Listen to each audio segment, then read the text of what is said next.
In 1974, a group of scientists beamed a message into space. The message, meant to be received by an intelligent alien species, described life on Earth. Written in simple binary code and using the most powerful radio telescope on the planet, the message was broadcast to a dense cluster of stars in the constellation of Hercules. This exercise was just ceremonial, a way to demonstrate new technology in radio astronomy. Nobody was really expected to receive it, and even if they did, it wouldn't be anytime soon. The nearest star in the direction of the broadcast is 25,000 light years away. So the telescope was tuned to 2380 megahertz, aimed at Hercules, and fired up. The scientists congratulated each other, shook hands, and went on with their lives. But 27 years later, something very unexpected happened with that message beamed into deep space. Someone wrote back. One morning in 1966, George Pedley was working his farm in Tully, Queensland, Australia, when he heard a strange buzzing sound. He climbed down from his tractor and started walking in the direction of the sound. Then he saw a circular craft slowly rise above a section of swampland not 50 feet from where he was standing. The craft hovered for a few seconds, shot straight up into the sky, and disappeared. When George went to investigate, he found a large circle of reeds had been pulled from the swamp and flattened into a disc. The circle was 30 feet across, 2 feet thick, and arranged in a clockwise swirl. Because of the swirl and the thickness of the reeds, locals called the formation a UFO nest. But what this actually was a crop circle. Since the 1960s, thousands of crop circles or crop formations have been found. They've been seen on every continent in almost every country on Earth. But the epicenter for crop formations is Wiltshire in the southwest of England. Crop formations range from the very simple to the very complex. Formations can be circles, stars, and other geometric shapes, but some are pictograms, though nobody knows for sure what they mean. Though every formation is different, they have a few things in common. Recognizable patterns that are created very quickly, usually at night. The creation of these patterns is always associated with some kind of light, either a beam of light or an orb of light. Whatever that is, that's moving on its own.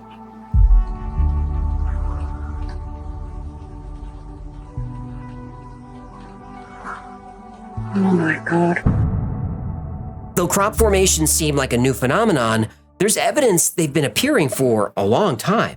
In the 9th century, Abegard, the Bishop of Lyon in France, wrote about parishioners who were possibly engaged in devil worship or paganism. They were collecting seeds out of flattened circles in the fields and using them for fertility rituals. In 1686, Robert Plot, a professor at Oxford, wrote about crop circles.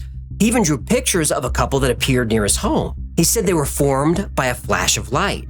And once they were formed, animals wouldn't go near them. Around the same time, a pamphlet was released called The Mowing Devil. It describes how a farmer woke to see a bright light in his field that he thought was fire. When he went to investigate, he found a crop circle. It's called The Mowing Devil because the farmer said the circle was so neatly mowed that it could not have been done by a mortal man. John Leland served as librarian to Henry VIII. He wrote about patterns appearing in grass overnight. In 1937, a British science journal reported circles found in a field of barley and even included one of the first photos taken of a crop circle. In 1945, this photo was taken by a balloonist working for the RAF Parachute Training School. In 1952, the U.S. Air Force investigated circles found in Kansas. In 1963, Sir Patrick Moore, an astronomer writing for the New Scientist journal, investigated a formation in Charlton. In the wheat fields were features taking the form of circular or elliptical areas in which the wheat had been flattened. One very well defined was an oval, 15 yards long by 4.5 broad. There was evidence of spiral flattening, and in one case there was a circular area in the center in which the wheat had not been flattened. One of the texts discovered in the Dead Sea Scrolls is the Book of Enoch. Enoch talks about lightning leaving marks on the earth. So these formations have been seen since the beginning of recorded history. And even though thousands of circles have been found, and many people claim to witness them forming, no one had ever caught it on camera until 1996. John Whaley was camping out on a hill in Wiltshire called Oliver's Castle, named for a fort that was built there many years ago. Around 3 a.m., something caught his eye. He grabbed his video camera and captured footage of several glowing orbs hovering over a field. Then, like magic, Whoa!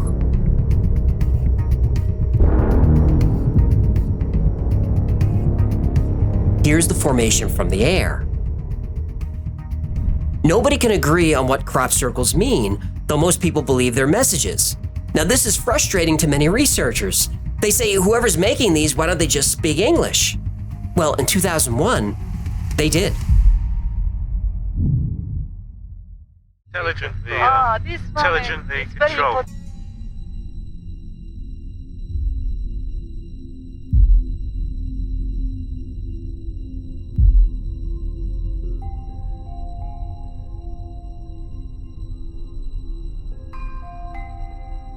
You see, the object came down and it stopped for a long.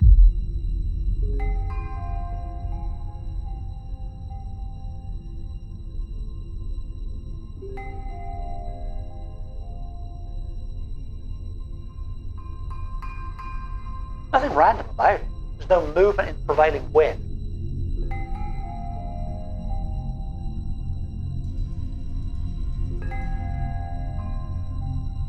I can't think what that is.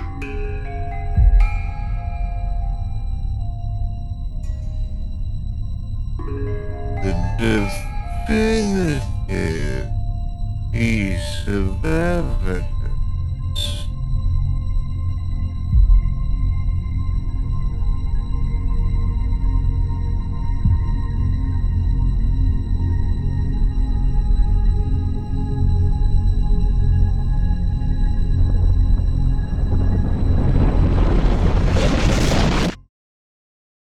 In 1974, the Arecibo message was sent from Earth to a cluster of stars in the Hercules constellation. It's called the Arecibo message because that was the name of the giant radio telescope used to transmit it. The team that created the message was led by Dr. Frank Drake, with assistance from Carl Sagan. The message was 1,679 binary digits that could be converted to an image, designed to convey information about civilization on Earth.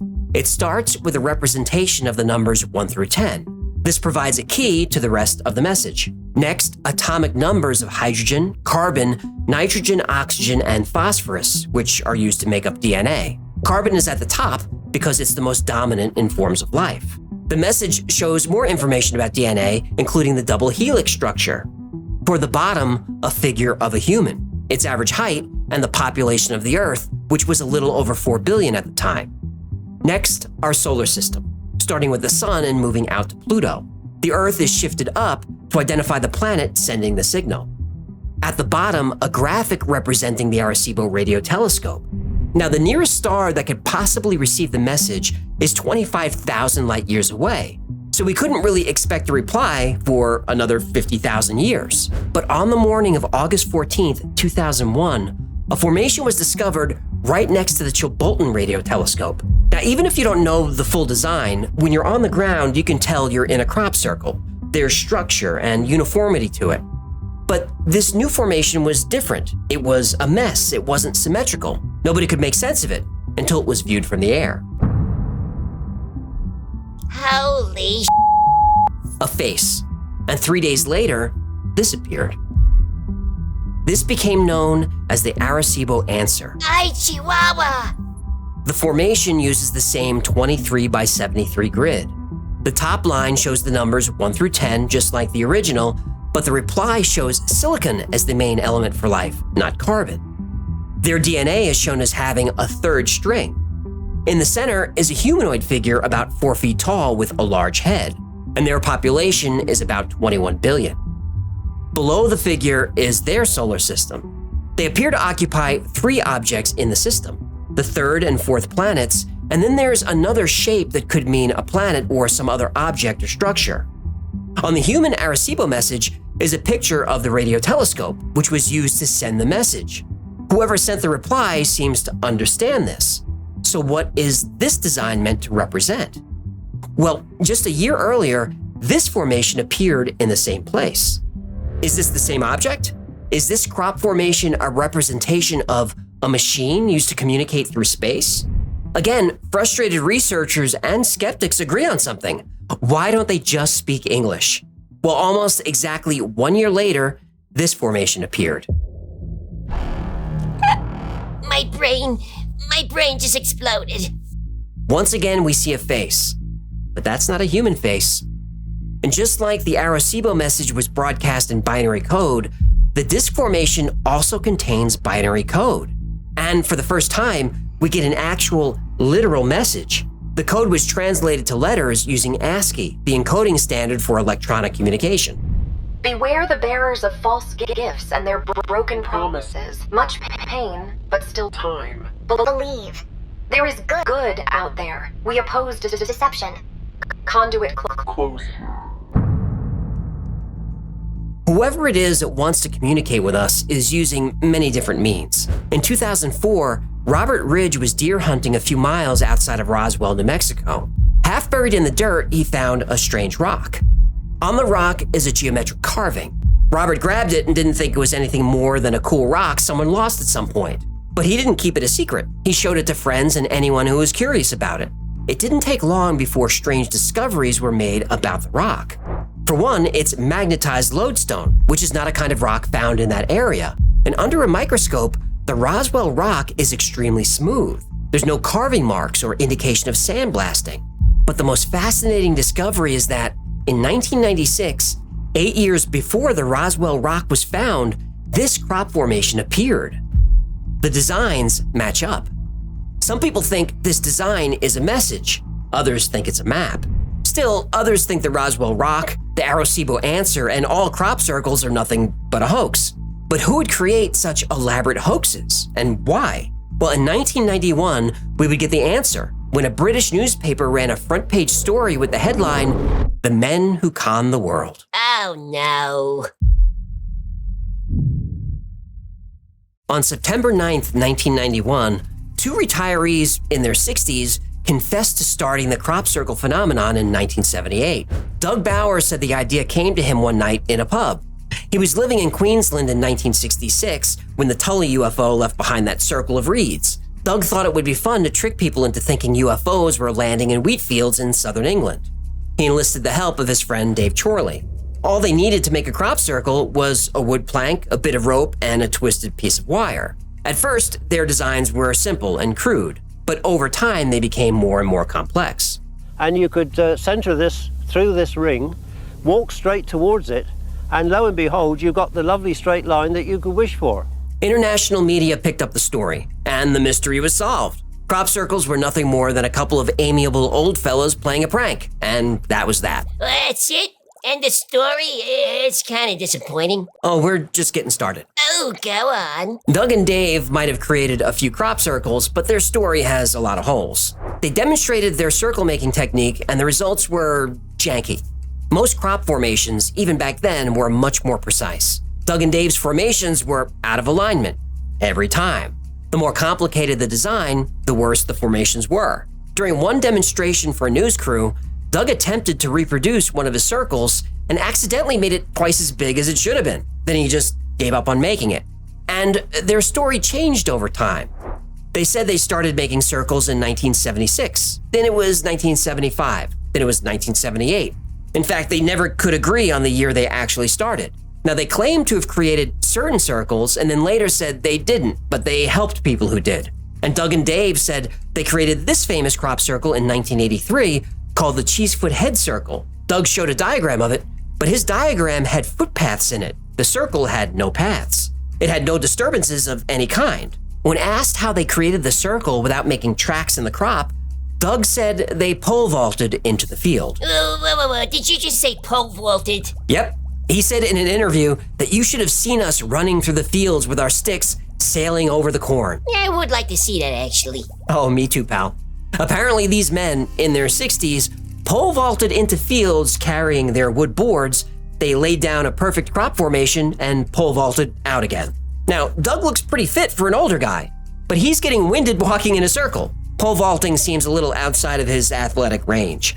They also added details to their story as other crop circles were found. One day, a couple of people investigating a circle told Doug they were looking for a jelly-like substance that was found in a formation. Doug told them it was probably waste ejected from a plane. Later, Doug had a story about making a crop circle, and while he was doing it, he got hit in the head with a piece of frozen waste ejected from a plane's toilet. And they call those Boeing bombs. Right. Yeah, big old frozen chunk of poopy. He stumbled back to his car, dazed with blood trickling down his face. The problem is, planes don't dump waste over that area. It would be illegal, dangerous, and disgusting. Another story came out about people finding bits of metal thought to be meteorites at crop formations. Soon after that, Doug and Dave's crop circles had little bits of iron scattered all around. So, a few things. Did Doug Bauer and Dave Chorley create some crop circles? Yes. When Doug and Dave came forward, about 1,500 crop circles had been seen in at least 23 countries. Oh, well, you can't pole vault to Belgium. Right, even Doug couldn't do that. But they inspired a lot of copycats. Soon, most crop formations were man-made. So, is there a scientific way to tell if a crop circle is not a hoax, but genuine? There is. Most crop formations are man-made. The vast majority are. And there are telltale signs of this. Sometimes spotting a man-made crop circle is as simple as finding a footpath through the field leading up to the design. But often crop formations intersect the lines made by tractors called tram lines, which can hide tracks. To spot a hoax, we look at the plants themselves. Man-made crop circles done by flattening plants with boards are destructive to the plants. You'll see cracks and bruises on the stalks. On the ground, the crushed plants look messy. The leaves and flowers will be mashed to the ground. Marks will be visible on only one side of the plant where it was stomped by a plank of wood. Many of those marks are creases where you can actually bend the stalk. Genuine crop circles don't look like this at all. First, the lay of the pattern will flow like water. There's a gentleness to it, an elegance, and many times the stalks are layered and even braided. In genuine crop circles, most plants aren't damaged. They'll continue to grow horizontally and then after a few days return to their vertical position. In this formation found in May 2005, the flowers weren't damaged at all. They were somehow laid down gently. A group of clumsy men with wooden boards couldn't do this. We know this because it was tried. A group of crop circle makers attempted to reproduce this formation. From the air, it looks pretty good, but on the ground, the man-made version is a mess. The plants are trashed. A formation in 2003 was especially puzzling. In parts of the design, the plants weren't completely flattened. They were bent a few inches from the top. It's been described as like the grooves of a record. How do you make this with planks and rope? You don't. You don't. Another sign of a genuine circle can be seen, especially in wheat. In late summer, when wheat turns gold, the kernels become heavy and bend over from the weight. They also become stiff and are impossible to straighten. But the wheat within a crop circle, the kernels have straightened out and can't be bent. So what would do this? Radiation. Wheat stalks are separated by structures called apical nodes. These are like the knuckles on your fingers. In the 1990s, biophysicist William Levengood started analyzing plants taken from crop circles. His team found the nodes in crop circle wheat were elongated, and in many cases they were ruptured. Oh, a rupture on an elongated node? I think they make a cream for that. This rupture is called an expulsion cavity. The only way this could be replicated is with bursts of microwave radiation. The way your microwave oven works is it heats up water, fats, and sugar in food. Microwave energy is heating up the water in the wheat stalk nodes. The water turns to steam and then they burst, just like popcorn.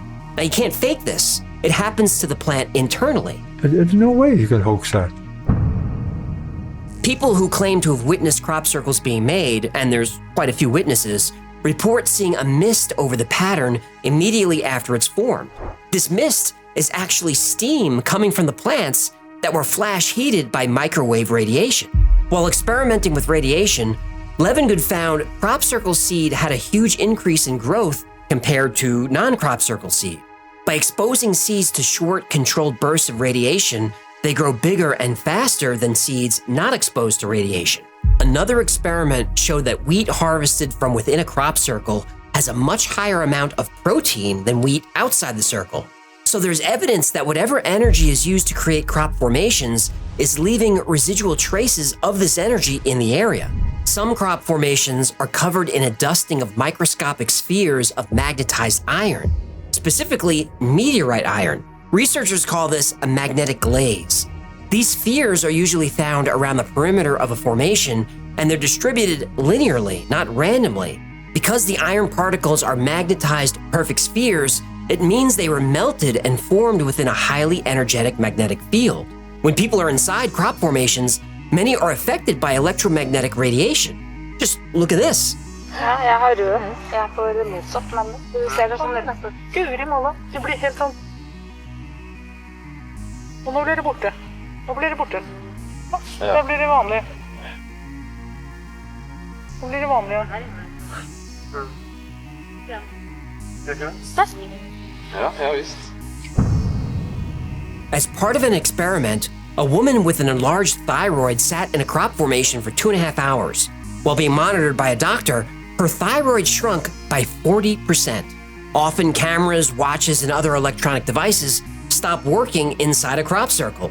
In fact, pregnant women and people with pacemakers are discouraged from going near one. Now, to skeptics, all this talk about energy sounds woo-woo, but I just showed you the real effects on plants and people.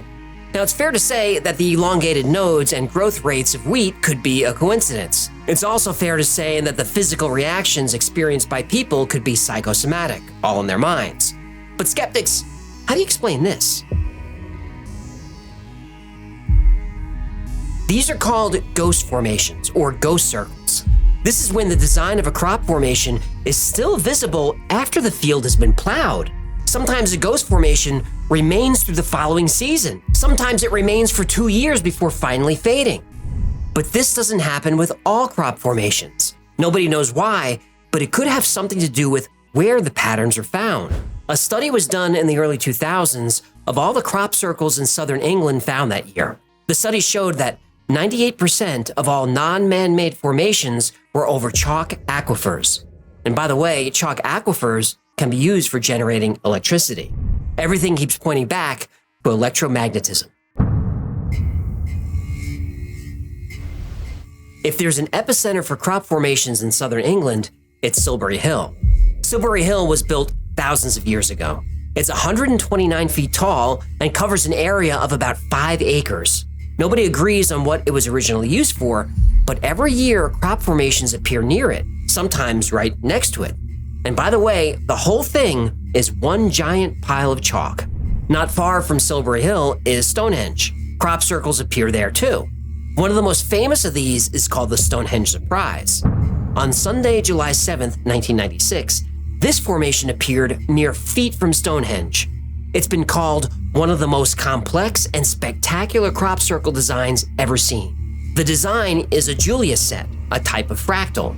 Fractals are visual representations of mathematic formulas that repeat themselves at different scales. Zoom way in or way out, the pattern is the same. Look at how close Stonehenge is to the formation. Look at the visibility. Stonehenge has 24-hour security. The guards saw nothing unusual the night before. Crop formations also appear near Avebury, which is in the same area. The Avebury henge is massive, twice the size of Stonehenge. Now, a ley line is believed to be an invisible path or energy line that connects sacred sites. Ley lines are thought to create a network of energy across the earth, influencing the flow of energy and aligning with cosmic forces. The area around Stonehenge is on one of those ley lines. If crop formations are an attempt at communication, they're clearly using mathematic concepts, and this would make sense. Math is a universal language. But what do the messages mean? What story do they tell? Are crop formations proof of space travel? Do they offer an explanation for space travel? Are crop formations a map? Are they blueprints for a machine? Well, the answer to all those questions is yes. Over the years, crop formations got more and more complex. What started out as simple circles became patterns like this. This is the famous Milk Hill Galaxy spiral found in 2001. The spiral consists of 409 perfect circles, 1,000 feet across, spread over 700,000 square feet. And look at how clean the design is. That's not even flat ground. This formation is a hard one for skeptics to deal with. Remember, England is pretty far north. In the summer, the days are very, very long. The night the spiral was made, there was only about 4 hours of darkness. It would take a huge crew of people to lay down this pattern in 4 hours. And by the way, it was raining the night it appeared. You'd think the field would be full of muddy footprints by the army of hoaxers it would take to make this. But nope, the Milk Hill spiral is pristine. Fractals are a common theme with crop formations. Geometric shapes and other expressions of mathematic functions are also quite common. Even complex math problems are expressed. Squaring the circle is a problem in geometry first proposed in Greek mathematics. Squaring the circle involves using a compass and a ruler to create a square and circle with the same area. Now, this has been proven impossible, since calculating the area of a circle requires using pi. And if you remember your math lessons, pi is an irrational number, meaning it can never be exact. So you can never get the area of a circle to equal the area of a square. But there are methods that allow you to get close. And these methods have been seen in crop formations for years. Crop formations often use other mathematic concepts, like the golden ratio and Fibonacci numbers. Here's a formation that, when it appeared, people found very confusing. Then a mathematician solved it. It's a representation of pi out to 10 decimal places. The lengths of the arcs represent each digit. There's even a decimal point and an indication that the number continues forever. But there are also designs that, at first glance, look like geometry, but not exactly right. That's when some researchers had the idea to stop looking and start listening. This particular circle resembles what's called a cymatic pattern. A cymatic pattern is a shape that forms when sound waves vibrate a material like water or sand.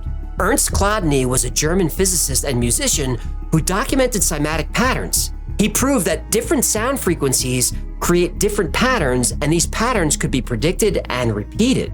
Could the builder of this crop circle be telling us that this sound frequency has special meaning? If it does, how do we apply it? Well, let's look for more clues. In 2011, this double spiral formation appeared on Windmill Hill, the location of another ancient site.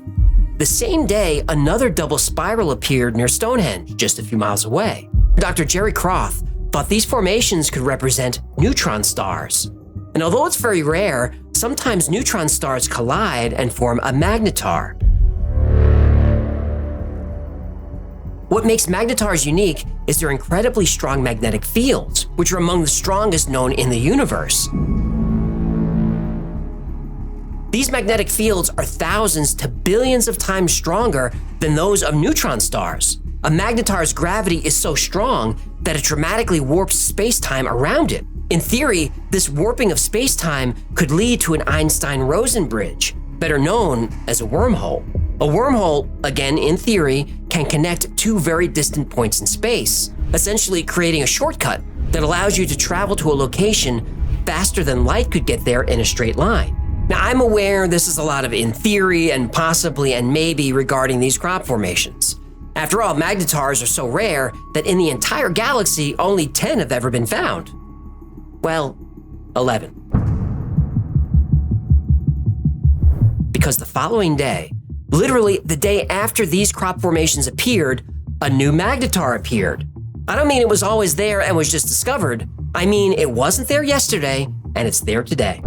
Then in 2022, this crop formation appears. 2 sections of concentric rings connected by a line. It's been theorized that this represents a wormhole. It shows 2 points in space surrounded by warped space-time and then a portal between. The outer ring represents the bending of space-time. Now, maybe this crop formation is just a design with no special meaning, but that would be rare. Almost all crop formations have a message or purpose. So let's assume, for fun, that all these messages are puzzle pieces, that when the pieces are fit together, they show proof of a wormhole and a map of how to get to it. But how? How do we do that? Well, that's the question that electrical engineer Nikola Romansky asked. Nikola saw this image of a crop circle that seemed to be meaningless. It didn't have a recognizable geometry. It wasn't symmetrical. But Nikola had an idea. He brought the shape into his 3D software and extruded it around the center axis, meaning he spun it around to make a shape. So Nikola found more crop formations and did the same thing. He rotated the designs around a central axis to create their shapes in 3D. And after a while, he had a collection of what appeared to be blueprints, instructions on how to create some kind of machine. So what did he do? Well, what do you think he did? He built it. Nicola Romanski reached out to filmmaker Charles Maxwell and asked for help. Maxwell was working on a documentary about crop circles. Nicola needed help and funding to build his machine. This machine, he thought, was a vehicle that ran on zero-point energy, could alter gravity, and reach light speed. How can you not build it? So they enlisted 3D designers and machinists. They hired electricians and fabricators.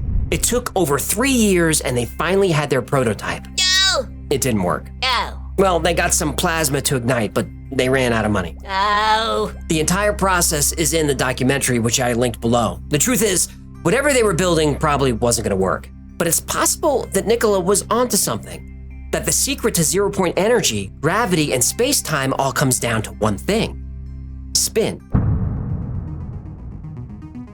Whenever government whistleblowers describe reverse engineering UFOs, spin is always a core piece of the technology. According to Mark McCandlish, a former aerospace designer, UFO anti-gravity and propulsion are achieved by rotating liquid mercury. The infamous Nazi bell-shaped UFO De Glocke was said to use similar technology. Bob Lazar talked about studying element 115 when he worked at Area 51. E-115 is said to power alien spacecraft, and when Lazar made those claims in the 1980s, there was no such element. But in 2003, E-115 was discovered. A whistleblower came forward just a few weeks ago. He claims to have been a military contractor working on reverse engineering UFOs. He said their engines use counter-rotating cylinders with element 115 as the power source. Russian physicist Nikolai Kozyrev believed the twisting and spinning of space-time called torsion was the secret to unlocking gravity and unlocking everything. In 2019, an engineer working for the US Navy filed a patent for a plasma compression fusion device. This is a machine that can generate a tremendous amount of power, like terawatts of power in a small package. The device is about the size of a car, but can put out as much energy as a nuclear power plant. If it's real, the energy is clean and unlimited. His invention is based on spin. The scientist is Salvatore Pais, and he currently works for the US Space Force. He's filed quite a few interesting patents on behalf of the United States government. Propulsion engines, room temperature superconductors, inertial mass reduction devices, and high-frequency gravitational wave generators. This may sound like science fiction, but the US military is taking these patents very seriously. Every single one of them is based on spin. Now, I don't know if it's irony or poetic justice, but it could turn out that nature's most mysterious secrets like gravity won't be discovered in a lab. It's possible that unlocking the secrets of nature might be done in a field of wheat. Crop circles are a controversial subject. The history of the crop circle community, if that's what you want to call it, is filled with intrigue, lies, and double crosses. Today, if you bring up crop circles in any mainstream venue, you'll get eye rolls and laughter. But that wasn't always the case.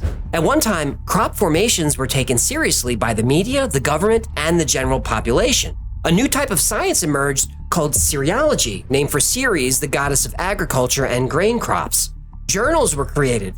Articles about crop formations were mainstream. Nick Pope spent over 20 years investigating UFOs for the British Ministry of Defense. He said the army started investigating crop circles in 1985. Then glyphs started to appear in southern England in 1989, and crop formations were becoming complex. There seemed to be an intelligence at work. Prime Minister Margaret Thatcher asked her cabinet to find out what the hell was going on. The following summer, Operation Blackbird was launched. Blackbird was a 3-week surveillance operation with the goal of filming a crop circle forming in real time. The project was planned by prominent crop circle researchers Colin Andrews and Pat Delgado. It was sponsored by the BBC and Japanese national television. Not only did the project have the blessing of the British government, but the crops to be filmed were on land owned by the Ministry of Defense. By working with the MOD, acres of farmland could be cordoned off to keep out hoaxers and prevent any genuine crop circles from being trampled by a curious and excited public. The military had every inch of the field covered with cameras. They had night vision and even infrared cameras to detect body heat. If a circle was going to form, it would definitely be seen. This was a huge event. Millions of people around the world watched, and every day Colin Andrews would appear on TV and describe the day's events. On day 2, a crop circle appeared, and Colin Andrews went on television and spoke very enthusiastically about the discovery. And then everything came crashing down. The formation was a hoax. Not just a hoax, but an embarrassing one. The design was crude, and placed in the center of the circle was an astrology board game. Colin Andrews, a serious investigator and the face of the crop circle phenomenon, was humiliated. Somebody's had a laugh, they've had a joke, they've actually done none of us any good, that sets these sort of things, only set the research back. In the span of an afternoon, the field of crop circle research went from mainstream science to fringe theory, and it's been there ever since. Hang on. What? If the army had the whole thing blocked off and covered with cameras, how come they didn't see nothing? It was a setup. It was a setup. Well, allegedly. Totally a setup. Colin Andrews believes, and I think there's plenty of evidence to support his theory, that the army intentionally wanted to discredit him and the entire crop circle phenomenon. That doesn't mean the military didn't believe in crop formations. Quite the opposite. At the same exact time the highly public Operation Blackbird was going on, the army was running a secret surveillance operation a few miles away on Silbury Hill. In fact, they allegedly had film of bright orbs flying over the fields just to the south of the hill. But this operation only became known later. It appears that Blackbird was sleight of hand. Get the public focused on Blackbird, while the real operation took place a few miles away. Even now, when crop circles or glowing orbs appear, it's not uncommon for military helicopters to show up. Not only do the helicopters patrol the area, but they'll also chase the orbs around the countryside. Clearly, the military believes that crop formations are something more than simple hoaxes. But after the Blackbird fiasco, none of this mattered. Crop circles were debunked, and Colin Andrews became a fringe character. Colin's partner, Pat Delgado, was so disheartened by the Blackbird hoax that he retired and gave up his research. Sounds like Deep State wins again, eh? But that's not the end of the story. Go on. Colin Andrews may have become fringe in the public's eye, but he was a serious investigator, and crop circles were a real phenomenon. Even without mainstream support, he continued his work, and plenty of people supported him. Believers in crop circles were now fringe believers, but they still believed. This could be a problem for the government. They couldn't allow crop circles back into the mainstream, so British intelligence began a disinformation campaign. And to help them spread disinformation, they brought in the best. CIA. In his 1999 book, Cosmic Top Secret: The Unseen Agenda, author John King got Colin Andrews to sit for an interview. Colin knew that the only way hoaxers could get onto that field during Blackbird was if it was an inside job. When Colin made the announcement that a crop circle appeared, he hadn't even seen it yet. It was pitch black. He was pressured to make the announcement, so he did. He didn't report what he had seen with his own eyes. He reported what was described to him by the army. As soon as the sun came up, he knew it was a hoax, but there was nothing he could do. He had a deal with the military that they would provide people, equipment, and land, but he had to cooperate with them. A big mistake. You shake hands with the military-industrial complex, you're making a deal with the devil. Yep. According to Colin, phase 1 of the disinformation campaign was to debunk crop circles with Operation Blackbird. Phase 2 was Doug and Dave, who showed up a year later.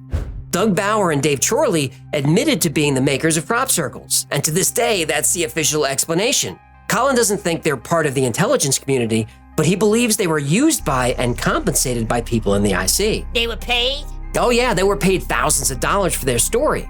We know this for a fact because they were only paid half up front. They had to sue for the other half. Deal with the devil. Next came phase 3. A freelance journalist named Jim Schnabel arrived on the scene.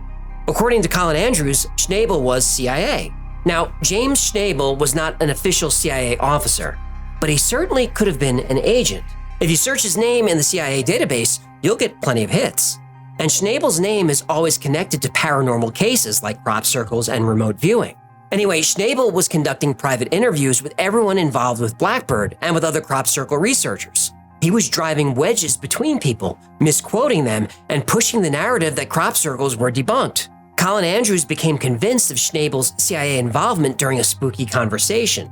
Schnabel had recorded and read to Colin the details of private conversations Colin had one evening while sitting in his car, alone. And Colin Andrews has other evidence that he was being bugged and surveilled. It has to do a lot with invoices and stuff, and I'll link below if you want the specifics.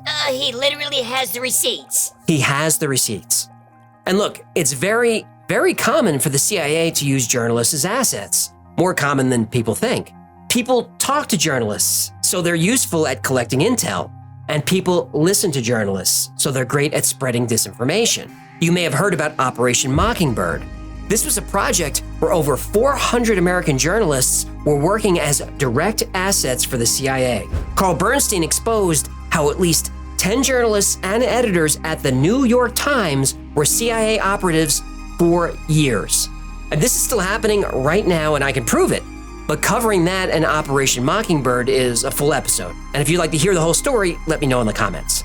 Now, whatever your favorite newspaper is or your favorite news channel is, assume 10% of editors, reporters, and media personalities are working for the CIA or FBI in some capacity.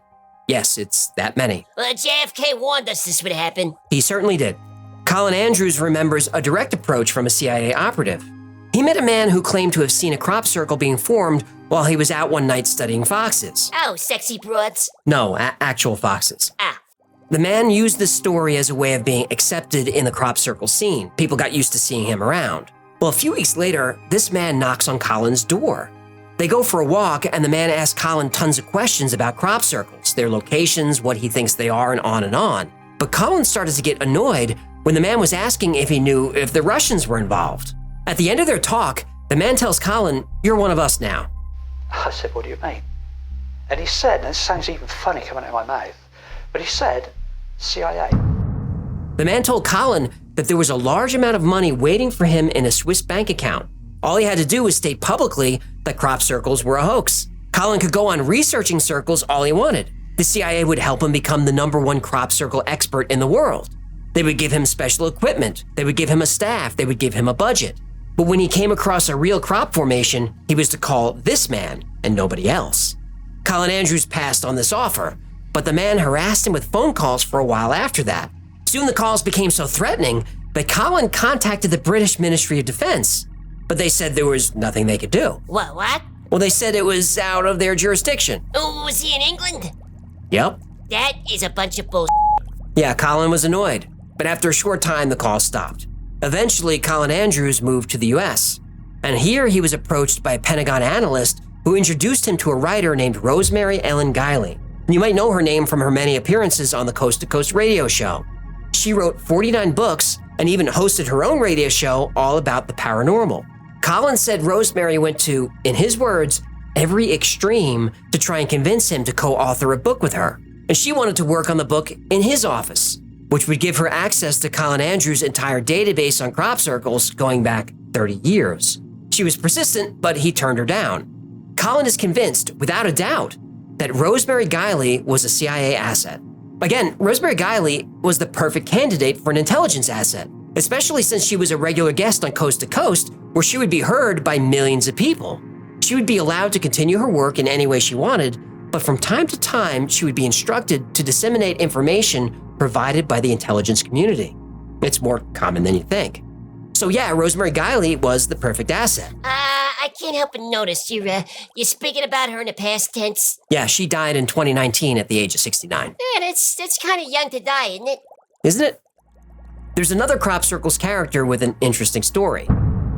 John Lundberg is an English artist and documentary filmmaker who founded the website circlemakers.org in the early 90s. He's responsible, or claims to be responsible, for some of the more elaborate crop formations that have been found over the years. On the Circle Makers website, which is still around, there are links to the many crop formations that the group takes credit for. There's no doubt that the Circle Makers created complicated and often very beautiful crop formations. But crop circle researchers Robert Hulse and David A. Caton think there's more to John than meets the eye. But in our opinion, the whole Circle Makers website and Lundberg and co. are all part of a disinformation campaign, possibly funded by government. Robert Hulse said at one time, the Circle Makers website had a recruiting link that took you directly to the recruitment page for MI5, British military intelligence. Hulse believes that the Circle Makers group is funded by British intelligence and was specifically created to spread disinformation. Hulse believes the Circle Makers' goal is to muddy the waters and confuse serious crop circle researchers, to make it as difficult as possible to determine what was and wasn't a genuine crop formation. Now, there's no hard evidence that the Circle Makers or its founder are connected to military intelligence. But in 2009, researcher Richard D. Hall dug into Lundberg's background and found a lot of interesting information. Lundberg got his master's from the Slade School of Fine Art in London in 1992. At this time, Slade was next door to the then-secret headquarters of MI5 at 140 Gower Street. It was literally next door. The two buildings shared a courtyard. Hall makes the point that intelligence agencies often recruit final-year college students. That's always been true and is still true today. Lundberg started making crop circles immediately after graduating. Hall notes that if you view the HTML source of circlemakers.org, the second keyword is MI5. Now that was in 2009, but even today, the site's keywords contain entries like MI5 and CIA. And something I just noticed while researching this episode, why is alleged CIA asset Jim Schnabel a keyword on this site? In 2004, the CircleMakers website teased Colin Andrews, who at the time was raising money for his research. CircleMakers said that if the fundraising fails, Colin could just join MI5 PSYOPs and retrain to be a crop circles maker. Now, PSYOPs is short for psychological operations, which is the use of psychological techniques and tactics to influence the perceptions, attitudes, and behaviors of a group of people. And this is a type of strategic communication used by military intelligence and government organizations all the time. It sure is. Just turn on the news. Well, that's true. If you spent an hour reading the news today, you consumed government intel. Believe me.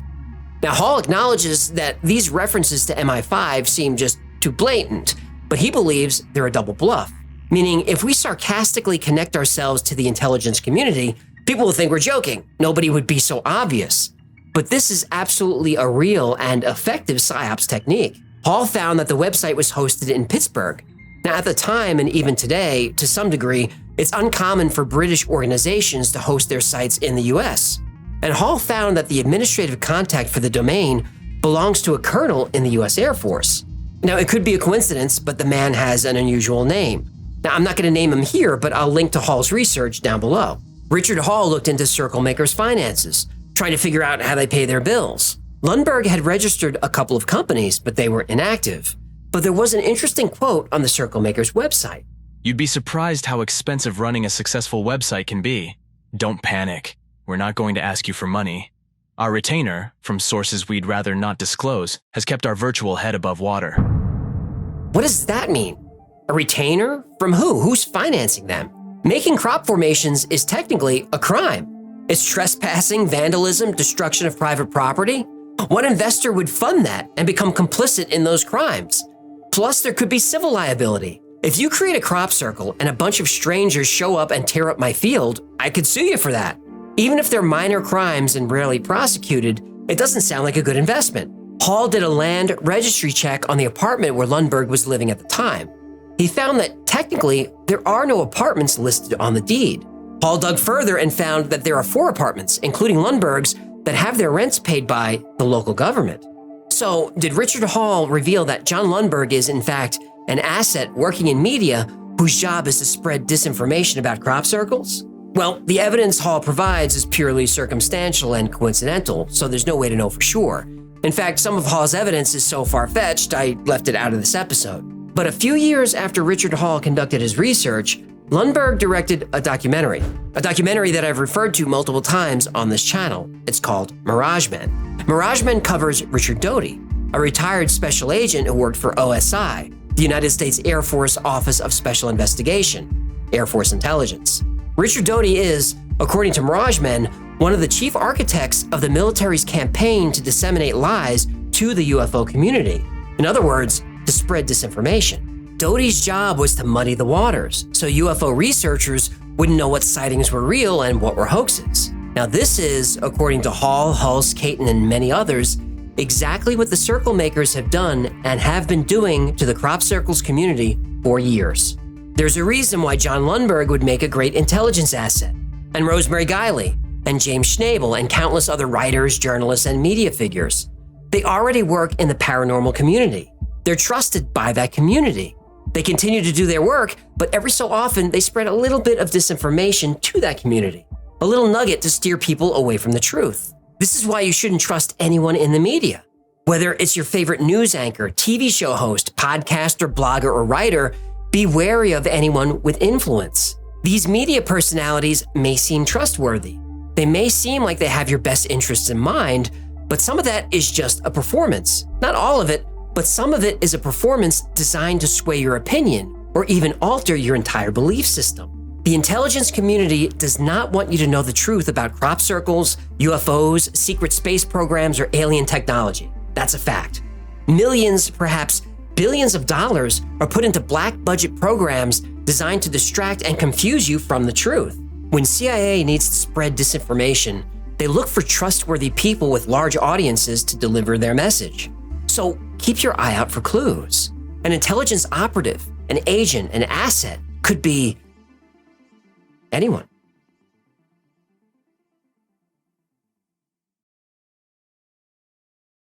Thanks so much for hanging out with us today. My name is AJ. You know Hecklefish. Hi, how are you?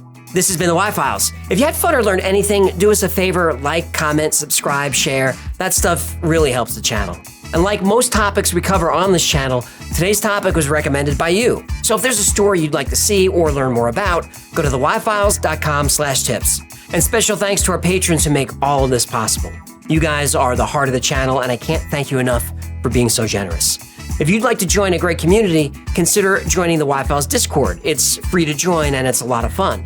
But if you'd like to support the channel, maybe become a member on Patreon. It's as little as $3 a month. You get all kinds of perks and you help keep this crazy train going. Or if you'd rather get stuff, grab something from the Y-Files store. Yeah, you better buy these t-shirts. Our CIA grant is about to expire. Cute. That's gonna do it. Until next time, be safe, be kind, and know that you are appreciated.